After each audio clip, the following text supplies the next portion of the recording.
We build America by doing big things, by thinking big, doing it together. We built the interstate highway system. We went to the moon. But then we stopped.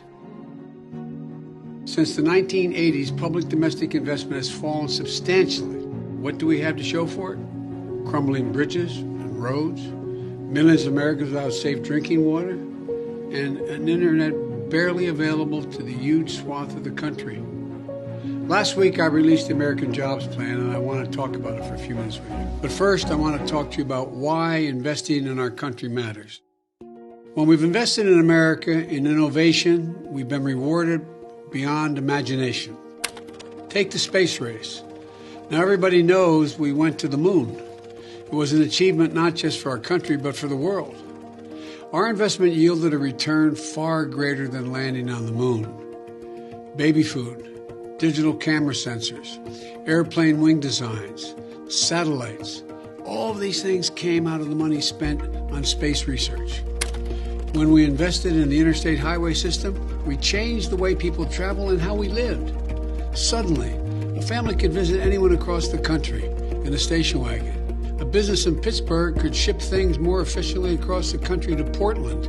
Since then, research from the federal government has led to innovations like GPS, lithium batteries, the technology behind the very phone you might be watching this on. I raise these things not to have government take credit. Lots of brilliant people in the public and private sector have contributed to our country's progress. But that's the point. The worst thing you can do is bet against the ingenuity of the American people. When we stop investing in research, infrastructure, and jobs of the future, you can bet someone else will do that investment we're not doing. For too long, America has been falling back. The rest of the world is closing in and closing in on us fast. I'm asking you not just to support the bill in Congress or a government program. I'm asking you to imagine a world where you and your family can travel coast to coast without a single tank of gas or on board a high-speed train. Imagine being able to connect to high-speed, affordable, reliable internet wherever you live. Imagine a future where we lead the world and tackle the looming threat of climate change and with American jobs and ingenuity.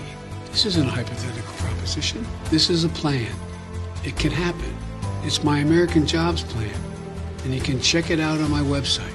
This moment in the economy calls for America, not just the private sector, but the public sector, all of us to do our part. This can be a moment that America wins the future.